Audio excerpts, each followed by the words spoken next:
शिर्डीतील रावसाहेब गोंदकर यांच्या 4 एकर जमिनीच्या खरेदीमध्ये त्यांची फसवणूक झाली आणि अवैध सावकारकीचा देखील गुन्हा जो आहे तो शिर्डी पोलिसांनी दाखल केला। त्यानंतर शिर्डी पोलिसांमध्ये जी तपास यंत्रणा आहे ती वेगानं राबवली जाते। यामध्ये अनेक खात्यांची चौकशी देखील करण्यात आलेली आहे।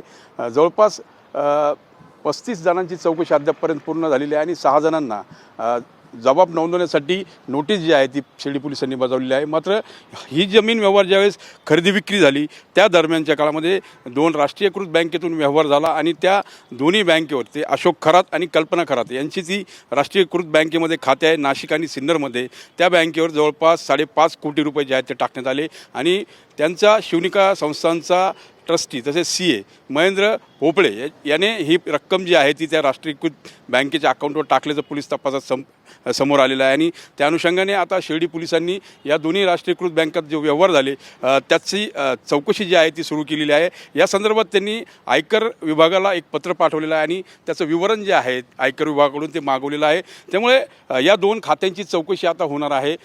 एकीकडे कल्पना खरात या अद्यापही फरार आहेत, उद्या त्यांच्या अटकपूर्व जामिनावर सुनावणी होणार आहे।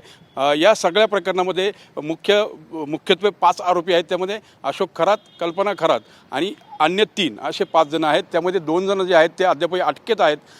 त्यामुळे ही जी व्याप्ती वाढताना आपल्याला दिसून येते। मात्र हा व्यवहार करताना रेडी रेकनर दरासाठी जी रक्कम वापरली गेली 5.5 कोटींची त्याची चौकशीमध्ये आता ते सगळं समोर येताना आपल्याला पाहायला मिळतं आहे। कॅमेरा पर्सन नागनाथचा मी मनोज गाडेकर, TV9 मराठी, शिर्डी।